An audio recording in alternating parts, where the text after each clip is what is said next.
এরপরে প্রশ্ন হলো, শবে বরাতের আমল কি? শবে বরাত অর্থাৎ যেটাকে হাদিসের ভাষায় বলা হয়েছে মধ্য শাবানের রাত, শাবানের মধ্য রজনী, 14ই শাবান দিবাগত রাত, এটাকে আমাদের সমাজে বা পাক ভারত মহাদেশে এই অঞ্চলে, ইরানে, এই সাইডে শবে বরাত বলে। হাদিসে কোনো শবে বরাত নাই, হাদিসে আছে লাইলাতুন নিসফি মিন শাবান। তো যাই হোক, বরাত মানে যদি মুক্তি হয় তাহলে সে অর্থে ঠিক আছে। এই রাতে আল্লাহ তাআলা মুশরিক যারা শিরকে লিপ্ত, এই লোকগুলো ছাড়া, হিংসুক ছাড়া, বেদাতে লিপ্ত ছাড়া, যে ব্যক্তি সুন্নাহ মেনে চলতে চায় না, এই লোকগুলো ছাড়া বাকি সব ইমানদারদেরকে সাধারণ ক্ষমা ঘোষণা করেন।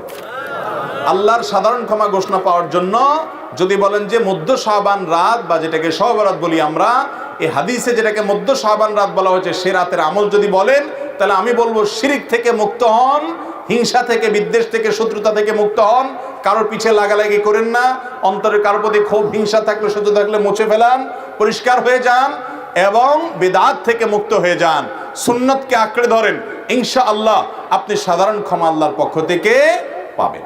কথা কি বুঝাতে পারছি? এছাড়া যদি এরাতে কেউ ব্যক্তিগতভাবে আমল ইবাদত করে, অন্য রাতেও করে, এরাতে আল্লাহ ক্ষমা করেন, এতটুকু অন্তত হাদিস দ্বারা সাবেত অবশ্যই আছে। সেই বিষয়টা লক্ষ্য করে, রাতের ফজিলত একেবারে উড়িয়ে দেওয়ার মতো না, সে বিষয়টিকে লক্ষ্য করে যদি কেউ ব্যক্তিগতভাবে আমল ইবাদত করে, বিদআতি কোনো রূপ পরিগ্রহ না করে, তাহলে সে তার জন্য জায়েজ আছে। কিন্তু আমাদের দেশে যেটা হয়, শবে বরাত মানে হলো মসজিদে দলবদ্ধভাবে জিকির করতে হবে, দোয়া করতে হবে, দলবদ্ধভাবে অনেক কিছু করতে হবে, নফল বিশেষ করে সুন্নত আমল, এটা একা একা করার যেগুলো, সেগুলো একা একাই করতে হবে। যেগুলো দলবদ্ধভাবে করার কোনো নির্দেশ নাই, সেগুলোকে দলবদ্ধভাবে করলে সেটা ভুল হবে। মসজিদে ঢোকার সময় দোয়া পড়তে হয়, আল্লাহুম্মা ইফতাহ লি আবওয়াবা রাহমাতিক। এই দোয়াটা পড়ার জন্য যদি মসজিদের দুয়ারে ইমাম সাহেব, মুয়াজ্জিন সাহেব সহ সব মুসল্লি সাহেবরা দাঁড়িয়ে হাত তুলে আল্লাহর কাছে সবাই মিলে দোয়া করে, আল্লাহুম্মা ইফতাহ লি আবওয়াবা রাহমাতিক সমস্বরে, এরপরে মসজিদে ঢুকে, এটা কি সুন্নত হবে না সুন্নতের খেলাফ হবে?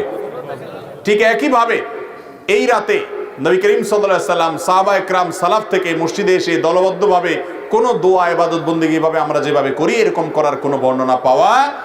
অতএব এটাকে আমরা যদি সিস্টেম বানিয়ে নেই, তাহলে সেটা কোনো শরিয়া স্বীকৃত কোনো পদ্ধতি হতে পারে না।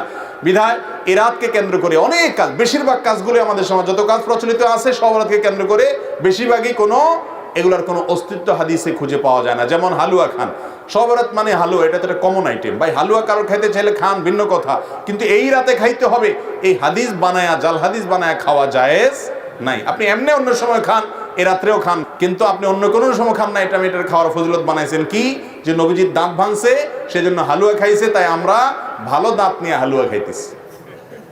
আপনার বাবার পাও ভাঙছে, ভদ্রলোক একটা লাঠি দিয়ে ভর করে খোড়ায় খোড়ায় হাঁটে, আপনার ভালো পাও নিয়ে আপনি যদি একটা লাঠি নিয়ে খোড়ায় খোড়ায় হাঁটেন, এটা কি তাকে ভেঙানো হবে না?